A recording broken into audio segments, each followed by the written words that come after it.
Friends, welcome to शिक्षा garden. आज जो टॉपिक है वो है आपका मूल अधिकार। तो पॉलिटी का भी हमने लास्ट टॉपिक किया था, उसमें नागरिकता था, और ये जो है नागरिकता के आगे वाले चैप्टर में मूल अधिकार है, उसके बारे में पढ़ना है। तो हमने भाग 2 कंप्लीट किया था, और भाग 2 का जो पूरा आर्टिकल है उसका संबंध 5 से लेकर 11 तक में था। और ये जो हमारा अगला भाग है वो भाग 3 है, और भाग 3 में जो चैप्टर है वो है मूल अधिकार से संबंधित। तो भाग 3 के चैप्टर को पढ़ेंगे हम लोग, मूल अधिकार से संबंधित। इसका जो पूरा संबंध है वो है 12 से लेके 35 तक का जो आर्टिकल है वो इसके अंतर्गत आता है। तो हम लोग इसी को समझेंगे आज। तो मूल अधिकार के बारे में, फंडामेंटल राइट्स के बारे में जानेंगे। ठीक है, चलिए आगे बढ़ते हैं, शुरू करते हैं इसको। देखिए, इसका पीडीएफ आपको चाहिए तो फिर टेलीग्राम चैनल पे आपको मिल जाएगा, जिसका लिंक आपको डिस्क्रिप्शन में मिल जाएगा, वीडियो के डिस्क्रिप्शन में मिल जाएगा। वहाँ से आप टेलीग्राम चैनल ज्वाइन कर सकते हैं और आपको पीडीएफ वहाँ पे अवेलेबल हो जाएगा।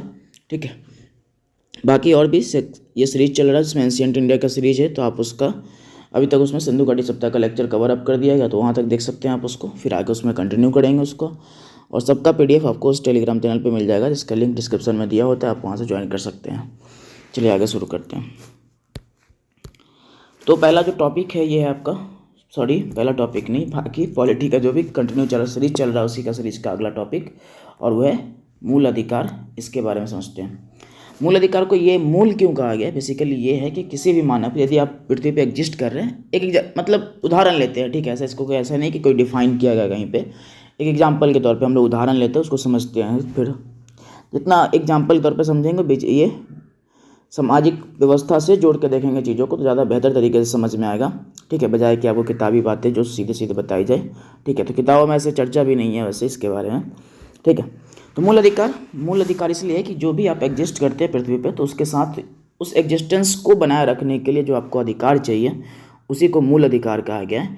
विदाउट इसके आप जीवन थोड़ा सा मुश्किल हो सकता है जीना, और थोड़ा सा क्या, कभी कभी बहुत ही मुश्किल हो सकता है। जैसे मान के चलिए कि आपके पास एक अधिकार है, और जैसे आर्टिकल ये जो 21 है उसके तहत आपको अधिकार मिला, स्वच्छ वायु का अधिकार मिला हुआ है, लेकिन ये अधिकार आपको मतलब नहीं मिले तो क्या होगा? ठीक है, तो आपकी मुश्किल में पड़ जाएंगे। ठीक है, आपको जल की आवश्यकता है, जल का एक अधिकार है, स्वच्छ जल का अधिकार है आपके पास, लेकिन ये नहीं मिले तो फिर क्या?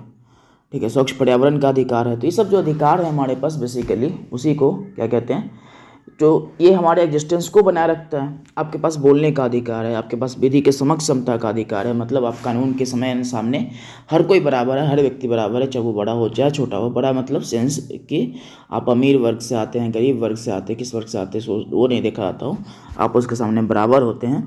तो इन संदर्भों में जब देखेंगे तो आपको लगेगा कि सही में एक जो मानव एग्जिस्ट कर रहा है उसको एग्जिस्ट करने के लिए इस अधिकार की आवश्यकता है।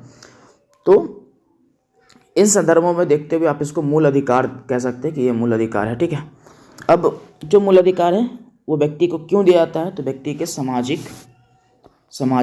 आर्थिक, राजनीतिक एवं धार्मिक विकास हेतु दिया जाता है। तो ये आप उसके लिए आवश्यक है ताकि वो विकास कर सके इंसान। ठीक है, सामाजिक विकास कैसे होगा? तो सामाजिक विकास जैसे कि आप छुआछूत की बात करेंगे, ठीक है, जो आपके अनटचेबिलिटी की बात किया गया है, अस्पृश्यता का बात किया गया है आर्टिकल 17 में, तो वो उससे आपको पता चलेगा कि सामाजिक अधिकार है आपके पास। ठीक है, और आर्थिक अधिकार की बात करें तो आर्टिकल 19 में व्यापार का अधिकार आपको दिया गया है 19 के तहत। तो इससे पता चलता है कि आर्थिक विकास की बात की जा रही है इस आर्टिकल के अंतर्गत। राजनीतिक का मतलब है कि कानून का जो अधिकार है आपको, कानून के सामने समानता का जो अधिकार है, उससे राजनीतिक अधिकार के संदर्भ में जोड़ सकते हैं। राजनीतिक अधिकार में और भी जोड़ सकते हैं, जो यहाँ संबंध उसका नहीं है, बाहर से संबंध है, लेकिन उसको भी जोड़ सकते हैं। जैसे आपको वोटिंग का राइट्स हैं, वो भी एक राजनीतिक अधिकार के अंतर्गत ही आते हैं। ठीक है, अगला धार्मिक विकास है। धार्मिक विकास का मतलब ये है कि धार्मिक आपको ये अपना परिपालन करने का अधिकार है, मतलब आप जो भी धर्म मानना चाहते हो वो मान सकते हैं, उसका अधिकार है। तो इस तरीके से ये निम्न संदर्भों में सामाजिक, आर्थिक, राजनीतिक एवं धार्मिक विकास के हेतु किसी भी इंसान को, किसी भी मतलब लोगों को ये क्या दिया जाता है? अधिकार दिया जाता है। अच्छा, अधिकार में ये है कि आप डिमांड कर सकते हैं, और डिमांड किससे करना है? यहाँ पे जो अधिकार डिमांड करना है वो राज्य से करना है। ठीक है, और ये आपको मिलेगा ही मिलेगा, क्योंकि ये आपका अधिकार है, और क्या है? मूल अधिकार है, मतलब इसको आवश्यकता ही है आपका। ठीक है, अब इसका एक दूसरा भी परिभाषा है कि वैसा अधिकार जो किसी व्यक्ति के भौतिक तथा नैतिक विकास के लिए अनिवार्य है, तथा इन अधिकारों के माध्यम से ही किसी व्यक्ति को गरिमापूर्ण जीवन जीने का अवसर प्राप्त होता है। भौतिक बेसिकली फिजिकली आपका जो एग्जिस्टेंस है उसको, और नैतिक जो आपका विचार है उसको उनके विकास के लिए बात किया गया है, ठीक है। और इस अधिकारों के माध्यम से किसी व्यक्ति को गरिमापूर्ण जीवन मिल सकता है। और आप समझ रहे हैं जैसे अस्पृश्यता की बात की है, ठीक है। मान के लिए कि आपका ये अनटचेबिलिटी का अधिकार नहीं मिला, वो आर्टिकल 17 नहीं है, ठीक है। तो फिर समाज में यदि आप निम्न वर्ग के लोग हैं तो समाज में आपको इज्जत नहीं मिलेगा, और इज्जत नहीं मिलेगा तो आप गरिमापूर्ण जीवन की बात कैसे कर सकते हैं। गरिमापूर्ण जीवन का मतलब ये कि आप रिस्पेक्ट के साथ समाज में रहते हैं, तो ये कैसे कर सकते हैं, नहीं कर सकते हैं आप, ठीक है। मान चलिए कि आर्टिकल 19 के तहत आपको बोलने का अधिकार न दिया जाए, स्वतंत्रता, ये अभिव्यक्ति का अधिकार न दिया जाए, ठीक है। तो आप अपने बारे में, अपने अधिकारों के बारे में आवाज़ नहीं उठा सकते, कोई भी डिमांड नहीं कर सकते हैं, ठीक है। तो फिर आपके एग्जिस्टेंस का वैल्यू क्या रह जाएगा, ठीक है। तो कहने का मतलब फिर आपको वो गरिमापूर्ण जीवन जीने का मौका नहीं मिल रहा है, तो इसके तहत क्या है, गरिमापूर्ण जीवन जीने का अवसर आपको प्राप्त होता है, ठीक है। चलिए आगे देखते हैं।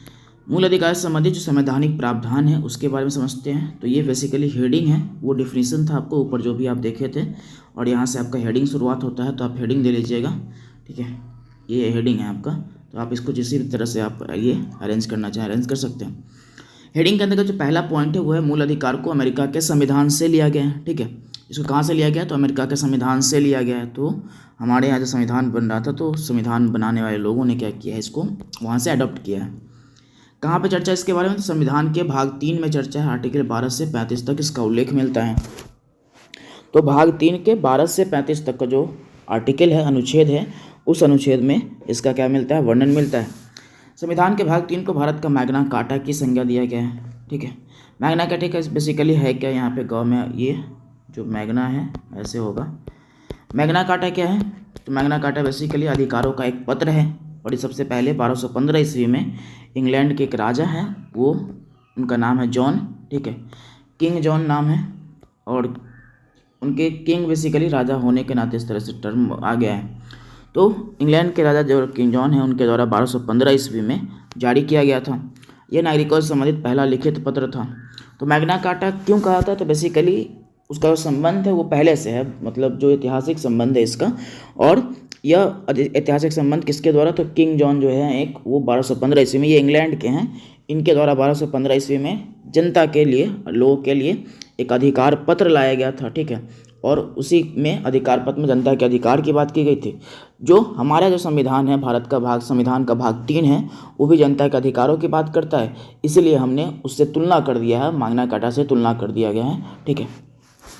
चलिए, संविधान के भाग 3 को न्यायालय द्वारा संरक्षण ये प्रदान है, ठीक है, या प्राप्त भी कह सकते हैं कि संरक्षण प्राप्त है या प्रदान है। प्रदान का मतलब ये है कि न्यायालय, यदि आपके संविधान के भाग 3 में जो भी प्रावधान लिखे गए हैं, जो भी नियम बनाए गए हैं, जो भी आपको अधिकार दिए गए हैं, उसके खिलाफ कोई भी कार्य होता है, या तो कोई राज्य करेगा या कोई भी व्यक्ति कोई भी करता है, ठीक है, तो आपके अधिकारों का उल्लंघन करता है, तो राज्य क्या करेगा, ये न्यायालय क्या करेगा, न्यायालय उस पर कार्रवाई करेगा, बेसिकली आपके अधिकारों का संरक्षण करेगा, ये बात कहा गया। जैसे मान के चलिए कि कोई आपसे साथ छुआछूत करता है, तो फिर न्यायालय क्या करेगा, उसका संरक्षण करेगा। संरक्षण कैसे करेगा, कि मतलब आपके खिलाफ ये कहेगा कि ऐसा नहीं करना है इसके खिलाफ, ठीक है। तो बेसिकली आपके अधिकारों का संरक्षण हो रहा है, क्योंकि आपका जो अधिकार मिला हुआ मौलिक अधिकार अस्पृश्यता का, उसके तहत छुआछूत की मनाही की गई है, ठीक है। डिटेल में बात करेंगे छुआछूत के बारे में अभी आगे जब आ गया तो, ठीक है। अब जो मूल संविधान था, मूल संविधान में हमारे पास जो अधिकार थे वो 7 अधिकार दिए गए थे। मूल संविधान में 7 मूल अधिकार दिए गए थे, ठीक है, जिसमें संपत्ति का अधिकार को हटा दिया गया वर्तमान में, जिसमें 7 मूल अधिकार थे। अब वर्तमान में जो मूल अधिकार है वो 6 मूल अधिकार है, ठीक है। जब भी सवाल बने, सभी आज इसमें सवाल इस पॉइंट से 2 तरीके से बन सकते हैं। एक तरीका ये है कि समझिए मूल संविधान में कितने मौलिक अधिकार थे। मूल संविधान मतलब जो ओरिजिनल कॉन्स्टिट्यूशन है, जहाँ पे ये ड्राइव पहली बार आया था, तो उसमें कितने अधिकारों की बात की गई थी, तो उसमें 7 अधिकारों की बात की गई थी, ठीक है, 7 अधिकारों का बात किया गया था उसमें। लेकिन जो वर्तमान में मूल अधिकार की संख्या है वो कितना है, तो ये 6 है, ठीक है। वर्तमान में मूल अधिकारों की संख्या 6 है। फिर एक कहाँ गया है, तो एक जो है जिसमें संपत्ति का अधिकार था, संपत्ति के अधिकार को समाप्त कर दिया गया है, वो था 44वें संविधान संशोधन अधिनियम 1978 के द्वारा संपत्ति के मूल अधिकार को इस सूची के से हटाकर आर्टिकल 300 क में कानूनी अधिकार बना दिया गया है, ठीक है। तो जो 44वां संविधान संशोधन अधिनियम था, जो 1978 द्वारा लाया गया था, ठीक है, 1978 में लाया गया था, उसके तहत जो क्या होगा, संपत्ति के मूल अधिकार को इस वर्ग से, मूल अधिकार की सूची से हटाकर क्या कर दिया गया है, 300 क में कानूनी अधिकार बना दिया गया है। ये बात ध्यान रखिएगा। चलिए, कानूनी अधिकार बना दिया गया है। अगला पॉइंट, मूल अधिकार व्यक्ति को राज्य के कठोर नियमों के प्रति मिलता है, सशक्त नागरिक निर्माण करने में सहायता करता है। मूल अधिकार क्या है कि राज्य के कठोर नियमों के प्रति मिलता है, मतलब यह है कि राज्य का जो भी नियम है उसके खिलाफ आपको ये अधिकार प्राप्त होता है। और राज्य में क्या क्या आता है उसके बारे में हम बात करेंगे, ठीक है। अब ये और विषय है क्या कि जो सशक्त नागरिक है मतलब एक मजबूत नागरिक के निर्माण में भागीदारी होता है। मान के चलिए एक मजबूत नागरिक कैसे, ठीक है। मान के चलिए कि आपके पास बोलने का अधिकार नहीं है, ठीक है, आप आवाज़ नहीं उठा सकते, आप सशक्त नागरिक नहीं बन सकते हैं। किसी भी जो भी गलत हो रहा है आपके खिलाफ उसके लिए बोलने का अधिकार आपके पास होना चाहिए। यदि आपके पास ये अधिकार है तो आप एक सशक्त नागरिक है, क्योंकि आपके पास एक अधिकार है किसी चीज़ का विरोध करने के लिए। लेकिन आपको पंगु बना दिया जाए कि आप कुछ भी नहीं बोलोगे, ठीक है, तो फिर आपके पास क्या ही मतलब, फिर तो आप एक सामान्य नागरिक हो जाएंगे या फिर पंगु नागरिक हो जाएंगे। कहिए कि आप जो बोल नहीं पा रहे कुछ भी, ठीक है, सिर्फ देख रहे हैं चीज़ों को जो भी हो रहा है उसको, लेकिन आप उसके पर रिएक्ट नहीं कर रहे यदि गलत हो रहा है तो, ठीक है। तो इसलिए कहा है कि मूल अधिकार इंसान को सशक्त नागरिक बनाने में सहायता करता है, ठीक है। पहली बार जो ये मूल अधिकार है उससे पहले बहुत इतिहास में जाएंगे तो बहुत पुरानी इतिहास है इसका, लेकिन 1928 में नेहरू रिपोर्ट के बारे में, नेहरू रिपोर्ट में इसके बारे में चर्चा मिलता है, ठीक है। उसके बाद 1931 के कराची अधिवेशन में सरदार वल्लभ भाई पटेल की अध्यक्षता में कांग्रेस ने घोषणा पत्र में मूल अधिकारों की मांग की थी। कराची अगेन पाकिस्तान का एक शहर है जो आपको इन क्षेत्रों में मिलेगा। एक मिनट प्लीज़, ये जो क्षेत्र देखेंगे आप तो ये पाकिस्तान है। पाकिस्तान को इस वाले हिस्से में आपको कराची शहर मिलेगा। और कराची अधिवेशन 1931 में हुआ था, ठीक है, और सरदार वल्लभ भाई पटेल उसके अध्यक्ष थे। उसी में कांग्रेस द्वारा एक मूल अधिकार का घोषणा पत्र तैयार किया गया था, ठीक है, और वहाँ पे डिमांड किया गया था, मूल अधिकारों की मांग की गई थी। और इसको ड्राफ्टिंग करने का काम, लिखने का काम जवाहरलाल नेहरू ने किया था, ये ध्यान रखना है। अब बात करते हैं मूल अधिकारों की क्या क्या विशेषताएँ हैं। तभी तक जो प्रावधान वाला वर्ग था, जो हेडिंग था उसके अंतर्गत अभी तक जो भी बातें आप समझे थे। अगला जो हेडिंग है इसका वो है मूल अधिकारों की विशेषताएं। मूल अधिकारों की विशेषताएं में मूल अधिकारों के हनन पर नागरिक न्यायालय, पहला जो विशेषता है उसमें है कि मूल अधिकारों के हनन पर नागरिक न्यायालय जा सकता है। तो नागरिक को अधिकार है कि आपके मूल अधिकार का यदि हनन होता है किसी भी तरीके से तो आप कहाँ जाएंगे, न्यायालय जा सकते हैं। आपको न्यायालय जाने का अधिकार है। क्यों? क्योंकि आपके मूल अधिकार का संरक्षण करने का दायित्व किसको दिया गया है, न्यायालय को दिया गया है। तो वो न्यायालय आपके मूल अधिकारों का संरक्षण करेगा। मूल अधिकारों को सर्वोच्च न्यायालय द्वारा गारंटी व सुरक्षा दी जाती है, जो अभी पहले भी बताया है आपको, ठीक है। सर्वोच्च न्यायालय आपको गारंटी देता है, सुरक्षा के संदर्भों में मूल अधिकारों के, क्या आपके अधिकारों का हनन नहीं होगा, और यदि होता है तो फिर हम आपके उस पर सुनवाई करेंगे। ये अधिकार आपको सर्वोच्च न्यायालय दिया जाता है। मूल अधिकार व्यक्ति को राज्य के खिलाफ प्राप्त अधिकार हैं। तो मूल अधिकार किसके खिलाफ प्राप्त है, राज्य के खिलाफ प्राप्त अधिकार है। और राज्य का संदर्भ यहाँ पे आर्टिकल 12 में डिटेल में वर्णन किया गया है, उसके में हम लोग समझेंगे। फिलहाल राज्य का मतलब आप ऐसे मत सोचिएगा कि हम सिर्फ बिहार राज्य और उत्तर प्रदेश राज्य ये सबसे लेते हैं। राज्य का मतलब वो नहीं है। राज्य का मतलब यहाँ पे आर्टिकल 12 में अलग अलग बातें बताई गई हैं, जिसमें संघ सरकार, केंद्रीय प्रांतीय सरकारें आएंगी, फिर आपको ये क्या बोलते हैं निचले स्तर का जो लोकल बॉडीज होता है सरकार का वो आएगा, वो सब भी आएगा। तो सब भी देखेंगे आगे हम जब आर्टिकल 12 की चर्चा करेंगे उसमें तब। तो राज्य के खिलाफ प्राप्त अधिकार है ये, किसी व्यक्ति के खिलाफ नहीं मिला आपको, किसके खिलाफ मिला है, राज्य के खिलाफ मिला है, ठीक है। तो राज्य से आप किसी भी अधिकार की डिमांड कर सकते हैं, ये आपके पास मूल अधिकार में मिला है। अगला जो है वो है कि मूल अधिकार सीमित नहीं है, राज्य द्वारा उचित आधार पर इसको यहाँ पे होगा मूल अधिकार असीमित नहीं है, राज्य द्वारा इसको उचित आधार पर सीमित किया जा सकता है। कहने का मतलब ये है क्या, ये है कि जो मूल अधिकार है वो असीमित नहीं है। कहने का मतलब ये कि मान के लिए कि आप हम कह रहे हैं एकदम जहाँ भी मन करेगा वहाँ पे मूल अधिकार हमारा लागू हो जाएगा, तो ऐसा कुछ नहीं है, ठीक है। मूल अधिकार असीमित है और मूल अधिकार क्या है, असीमित नहीं है आपका, ठीक है, सीमित है। और कहीं कहीं पे आपको उस पर रोक भी लगा सकता है। और कैसे रोक लगाया जाएगा, तो युक्तियुक्त निर्बंधन, या इसी को यहाँ पे जो संविधान में इसके लिए शब्द मिलता है उचित आधार के लिए, वो युक्तियुक्त निर्बंधन मिलता है, ठीक है, युक्तियुक्त निर्बंधन। ये थोड़ा सा संवैधानिक टर्म है जिसको हम यहाँ पे सामान्य शब्दों में लिखते हैं उचित आधार पर, ठीक है। तो उचित आधार पर इसको सीमित किया जा सकता है, यह सीमित अधिकार नहीं है। एग्जाम्पल के तौर पे देख लेते हैं, अभी रिसेंटली हमारे यहाँ पे मतलब कोरोना का काल खत्म हुआ है। कोरोना के काल के दौरान आपको बाहर निकलने की आज़ादी नहीं थी, घर से बाहर, ठीक है। और निकलना भी था तो एक टाइमलाइन बनाया गया था, कितना से इतना बीच में निकलेंगे, ऐसा कुछ फिक्स किया गया था। कुछ समय पे तो ये था कि घर में ही रहना है 2-3 दिनों, तो कैसा प्रावधान था। तो इसमें दिक्कत क्या है सोचिए, ये अब इस ऐसा क्यों किया गया होगा। फिर आप कहेंगे कि आर्टिकल 19 के तहत हमको अधिकार मिला हुआ है कि हम कहीं भी घूम सकते हैं, तो फिर इसमें क्यों नहीं। तो फिर दिक्कत ये है बॉस कि क्योंकि कुछ ऐसी परिस्थिति आएगी यहाँ, इसीलिए यहाँ पे लिखा गया है युक्तियुक्त निर्बंधन या उचित आधार पर। ठीक है, तो उचित आधार पर सरकार चाहेगी तो आपके अधिकार को सीमित कर सकती है, क्योंकि वैसी परिस्थिति बन रही होगी उस समय पे जो आपको सीमित करना है। ठीक है, जैसे आपको मान चलिए कि कहीं पे सभा और समूह बनाने की स्वतंत्रता है, यदि किसी क्षेत्र में आर्टिकल आईपीसी की धारा 144 लागू कर दिया जाएगा, तो फिर वो डीएम का अधिकार होता है कि वहाँ पे आप 4 लोग से ज़्यादा इकट्ठे नहीं हो सकते हैं। 3-4 लोगों का प्रावधान होता है, एक जगह इकट्ठे होने से ज़्यादा करेंगे तो फिर आपके ऊपर लाठीचार्ज हो जाएगा। ठीक है, तो इस तरीके से अब उस समय आप कहिएगा कि हमारे मूल अधिकार की बात कर रहे हैं, हमारे संविधान ने मूल अधिकार दिया होगा, ऐसे कैसे तुम कर दिए। तो ऐसा नहीं करना है, बेसिकली वो आपके अधिकारों को सीमित किया है और आप उस सीमित अधिकार के अंतर्गत, क्योंकि उस समय पे कुछ ऐसा परिस्थिति बना होगा उन क्षेत्रों में, इसलिए उसको अधिकार को सीमित किया गया है। तो कहने का मतलब है कि मूल अधिकार असीमित नहीं है, मतलब उसको सीमित किया जा सकता है, लेकिन उचित आधारों पे। ऐसा नहीं कि सरकार का कुछ भी मन करेगा कुछ भी कर देगी। जैसे मान के लिए कि आपको पूरे भारत के देशों में घूमने, भारत के क्षेत्रों में, राज्य क्षेत्र में घूमने की स्वतंत्रता है। ठीक है, लेकिन आप बीच में कोई ऐसा कैंप आ जाता है सेना वगैरह का, जो थोड़ा सा बहुत सिक्योरिटी पर्पज़ से वो संरक्षित क्षेत्र है, और आप कहेगा ऐसे कैसे भाई साहब, हमको तो जाना पड़ेगा, हमको तो घूमने की स्वतंत्रता मिला हुआ है। तो सरकार कहेगा देखो ये बहुत ही सुरक्षा मामला है, तो हम आम जनता को इन क्षेत्रों में नहीं जा सकते हैं, बाकी और भी जितना खाली बच गया है उसमें आप घूम लीजिए, यहाँ पे आप अधिकार की बात नहीं करिए, नहीं तो फिर आपके डंडे लगेंगे, फिर आपको फिर घर जाना पड़ सकता है वैसा स्थिति। तो कहने का मतलब ये है कि यह सीमित हो सकता है, असीमित नहीं है। अगला जो है इसमें यह कहा है जो यह अधिकार अस्थायी नहीं है, अर्थात संसद आर्टिकल 368 के तहत संविधान संशोधन शक्ति द्वारा इसको घटा बढ़ा सकती है।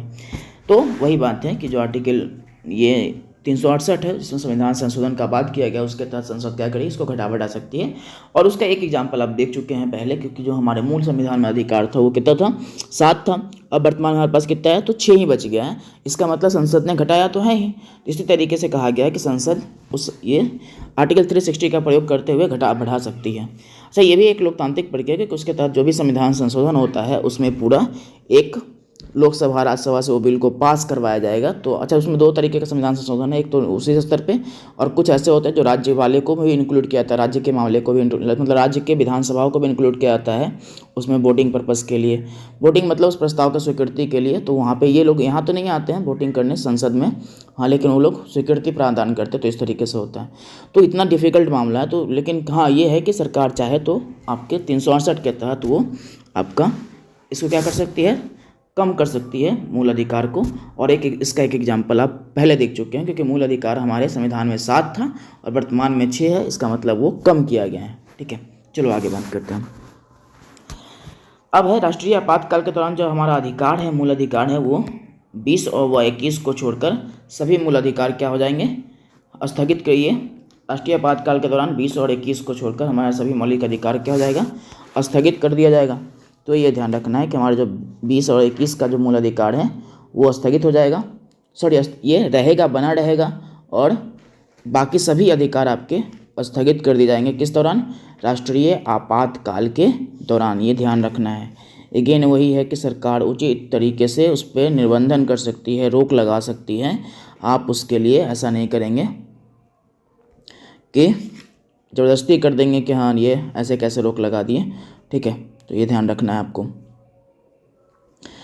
20 के में क्या क्या है वो आगे देख लेंगे, हमको 21 में भी आगे देख लेंगे, इसके बारे में डिटेल चर्चा कर लेंगे, क्योंकि ये लंबा हो जाएगा इस तरह से, यहाँ भी चर्चा करेंगे, आगे भी करेंगे। जो मूल अधिकारों का वर्गीकरण है वो अभी आप देख लीजिए, ये अगला भी हेडिंग है। पहला हेडिंग में आप उसके संवैधानिक प्रावधान देखे थे, दूसरा में विशेषता देखे थे, तीसरा में आपका मूल अधिकार का वर्गीकरण है। तो इसका हेडिंग बना लीजिएगा, अगला हेडिंग। ठीक है, और इस हेडिंग के अंतर्गत आप इसको पढ़ेंगे तो आपको 6 वर्गीकरण मिलेगा। पहला है समता का अधिकार, आर्टिकल 14 to 18, स्वतंत्रता का अधिकार 19 to 20, तो अनुच्छेद है बेसिकली A4 आर्टिकल, तो आप हिंदी में अनुच्छेद भी लिख सकते हैं।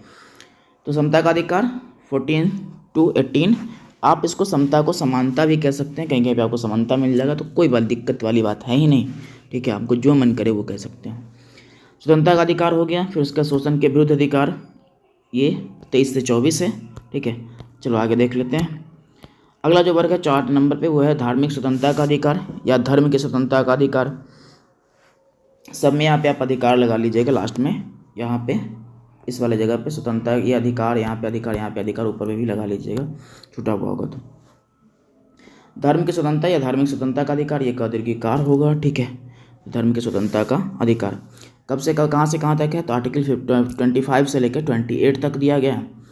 उसके बाद संस्कृति व शिक्षा का अधिकार, संस्कृति व शिक्षा का अधिकार जो है वो आर्टिकल 29 से लेकर 30 तक में दिया गया है, तो उसके हम समझ लेंगे। उसके बाद संवैधानिक उपचार का अधिकार जो आर्टिकल 32 में दिया गया है, ठीक है। अब आपको लग रहा होगा 31 कहाँ गया भाई, सब तो गायब हो गया, ठीक है। अब देखो कहाँ गया, 31 में देख लेते। कहते हैं उसी के लिए संपत्ति का अधिकार था। तो इस सब के बारे में जो वर्ग लिखे हैं देख रहे हैं, सबके बारे में हम डिटेल चर्चा करेंगे। अभी फिलहाल तो आगे बढ़ते हैं, इसको तो 2-3 पॉइंट उसको निपटा लेते हैं, उसके बाद आगे हम लोग बात कर लेंगे इसके बारे में, ठीक है। देखिए ये जो है आर्टिकल 31 जो संपत्ति का अधिकार था उसको 44 संविधान संशोधन द्वारा 1978 द्वारा मूल अधिकार की सूची से हटाकर संविधान के भाग 12 में 300 का के तहत कानूनी अधिकार बना दिया गया है, तो यह वहाँ पे चला गया है। तो हम तनाव नहीं लेना कि 31 कहाँ गया भाई साहब, ठीक है, वहाँ चला गया। उसके बाद आर्टिकल 14 से लेकर 32 तक विशिष्ट मूल अधिकार है, विशिष्ट होगा विशिष्ट मूल अधिकार का वर्णन है, जबकि शेष आर्टिकल का संबंध मूल अधिकारों से संबंधित उपबंधों से है। कहने का मतलब आपको लगा होगा कि सर 14 से 18, फिर उसके बाद 19 से 19 से आपको क्या मिला है, 22 मिला है, 23 से 24, फिर 25 से 28, फिर उसके बाद 29, 30, उसके बाद 32, तो बाकी कहाँ गया। आप लोग कहते हैं कि 12 से 35 तक अधिकार मिला है, ठीक है, मौलिक अधिकार के अंतर्गत आर्टिकल है, तो बाकी कहाँ गया, तो बाकी के बारे में नीचे बात कर लेते हैं हम लोग, ठीक है।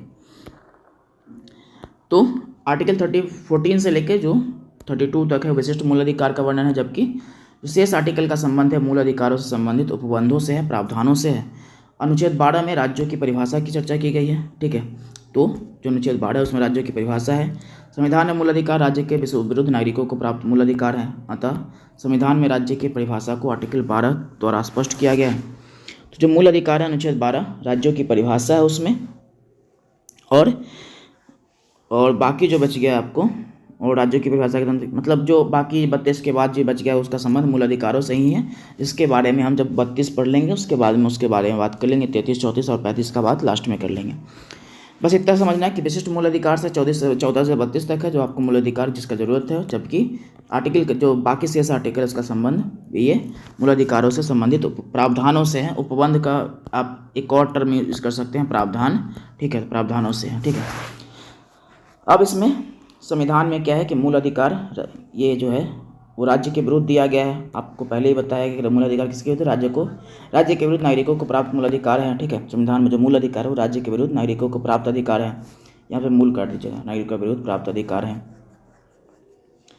संविधान में मूल अधिकार राज्य के विरुद्ध नागरिकों को प्राप्त अधिकार है, अतः संविधान में राज्य की परिभाषा को आर्टिकल 12 द्वारा स्पष्ट किया गया है। तो देख लीजिए 12 में क्या क्या है,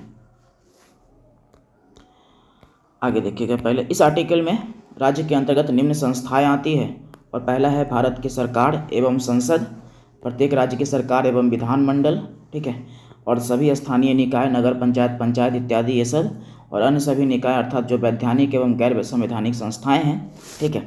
तो जो या तो कोई संवैधानिक संस्था होगा, गैर संवैधानिक संस्था होगा, वो सब आर्टिकल 12 के तहत आते हैं, राज्य के परिभाषा के अंतर्गत आते हैं। इसके बारे में आप समझ गए होंगे, भारत की सरकार एवं संसद, संसद में 2 है, लोकसभा राज्यसभा, यहाँ पे है ये प्रत्येक राज्य की सरकार, एवं विधानमंडल, विधानमंडल में यदि वहाँ पे क्या होगा, यदि ये विधानसभा विधान परिषद है तो दोनों, नहीं तो सिर्फ विधान परिषद, तो बस विधानमंडल कर लीजिए, ठीक है। सभी स्थानीय निकाय, नगर पंचायत, पंचायत इत्यादि, तो नगर पंचायत चूँकि शहरी स्तर पर स्थानीय निकाय का एक पार्ट है और ये ग्रामीण स्तर पर पंचायत है। अगला जो है अन्य सभी निकाय अर्थात जो वैधानिक एवं गैर संवैधानिक संस्थाएं हैं, जैसे LIC वगैरह की बात करते हैं, संवैधानिक एवं गैर संवैधानिक संस्थाएं, उसके बारे में बात कर लेते हैं। यहाँ पे संवैधानिक कर लीजिएगा, संवैधानिक एवं गैर संवैधानिक संस्थाएं, उसके बारे में यहाँ पे चर्चा मिलेगा आपको। ये सब आर्टिकल 12 के अंतर्गत आते हैं, ठीक है।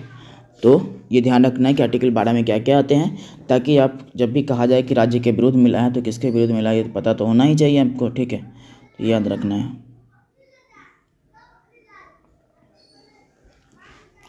चलो आगे देखते हैं। यहाँ पे ना ये वैधानिक ही ठीक है, इसको रहने दीजिएगा। वैधानिक एवं गैर संवैधानिक संस्थाएं। अनुच्छेद 13 में है मौलिक अधिकार से असंगत या अल्पीकरण कम करने वाली विधियों की चर्चा है। अब जो अनुच्छेद 13 है उस मौलिक अधिकार को जो असंगत या अल्पीकरण मतलब कम करती है, जो मौलिक अधिकार से असंगत है, असंगत का मतलब आप बेमेल भी लिख सकते हैं, मतलब वैसा कानून जो मौलिक अधिकार को कम करने का काम करता है या उससे सही नहीं बैठता है उसके साथ में, तो ठीक है, उसके संबंध में चर्चा कहाँ पे है, आर्टिकल 13 में किया गया है। चलिए आगे देखते हैं हम लोग। तो इसमें ये दो बात है कि संविधान लागू होने के ठीक पहले वे सभी कानून उस मात्रा तक शून्य की जाएगी जो मौलिक अधिकार से असंगत तथा प्रतिबंधित था। ठीक, तो संविधान लागू होने से के पहले जो भी कानून थे वो उस मात्रा तक शून्य की जाएगी जिसमें मौलिक अधिकार असंगत तथा प्रतिबंधित था। मतलब वो सभी कानून जिसमें ऐसा कहा गया हो कि मूल अधिकार को किसी तरीके से उल्लंघन करता है, जब मूल अधिकार के प्रावधान है उसको उल्लंघन करता है तो उस मात्रा तक वो शून्य कर दी जाएगी। यहाँ पे एक शब्द समझने वाली बात यह है, यहाँ पे जो शब्द देख रहे हैं उस मात्रा तक शून्य की जाएगी, इसका मतलब ये है कि मान चलिए कि उस कानून के अंतर्गत 10 पॉइंट है। ठीक है, इस तरीके से 1 2 3 4 जो भी आप काउंट कर लीजिएगा, आप 10 पॉइंट है। अब जो 10 पॉइंट मिला है, ठीक है, 10 पॉइंट में से यदि 2 पॉइंट उसका यदि ये मूल अधिकारों का उल्लंघन करता है तो उसी मूल अधिकारों के उसी 2 पॉइंट को शून्य किया जाएगा, बाकी कंटिन्यू रहेगा। वही यहाँ पे कहा गया कि संविधान लागू होने के ठीक पहले के वे सभी कानून उस मात्रा तक शून्य की जाएगी जिससे मौलिक अधिकार असंगत या प्रतिबंधित होता है, मतलब बेमेल होता है या फिर प्रतिबंधित होता है, उस पर रोक लगता है मौलिक अधिकार पे या ठीक ठाक नहीं बैठता है मौलिक अधिकार के साथ, तो उसको क्या किया जाएगा, उसको उस मात्रा तक शून्य किया जाएगा। किस मात्रा तक, जिस मात्रा तक वो मौलिक अधिकारों को प्रतिबंधित करता है। तो 10 पॉइंट है, 10 पॉइंट में से यदि 2 पॉइंट प्रतिबंधित करता है, 2 ही पॉइंट को बंद किया जाएगा, बाकी उसके जितने ही प्रावधान है उस कानून के चलते रहेंगे। कहने का मतलब ये है। चलो आगे देखते हैं। संविधान लागू होने के पश्चात राज्य द्वारा बनाई गई वे सभी विधि उस मात्रा तक शून्य की जाएगी जिससे मौलिक अधिकार असंगत या प्रतिबंधित है। बाद में भी ऐसा कोई विधि बनाया गया संविधान लागू होने के बाद तो वो सभी विधि क्या होंगी, वो प्रतिबंधित की जाएगी जो मूल अधिकार से संगत या ये असंगत या प्रतिबंधित करता है मूल अधिकार को। ठीक है, इसमें यह भी कहा गया कि जो कानून है वो तो ठीक बात है कि कानून की बात कर रहे हैं, लेकिन इसमें यह है कि जो कोई अध्यादेश भी है, आदेश भी है, उपविधि भी है, नियम भी है, विनियमन भी है, उन सब को ये रोकने की बात करता है। तो कोई अध्यादेश भी हो सकता है वैसा अध्यादेश, ठीक है, जो किसी तरीके से उल्लंघन करता हो तो उसको भी इसमें शामिल किया गया है, तो ये ध्यान रखना होगा। ठीक है, बाकी अब अगला जो वर्ग है यहाँ से शुरू हो रहा है वो है आपका समता या समानता का अधिकार। इसको हम लोग जो पूरा वो पार्ट 2 में कवर अप कर लेंगे। ये लंबा, ये थोड़ा सा जो चैप्टर है बहुत लंबा है तो इसका वीडियो बहुत लंबा हो जाएगा, तो इसको हम पार्ट 2 में कवर कर लेंगे। यहाँ से वर्गीकरण शुरू करेंगे और 6 वर्गीकरण को बारी बारी से पढ़ते चलेंगे हम लोग। ठीक है, तब तक के लिए बाय बाय, और देखिए समझिए, और जो भी आपको डाउट लगे इसके बारे में आप कमेंट कर सकते हैं।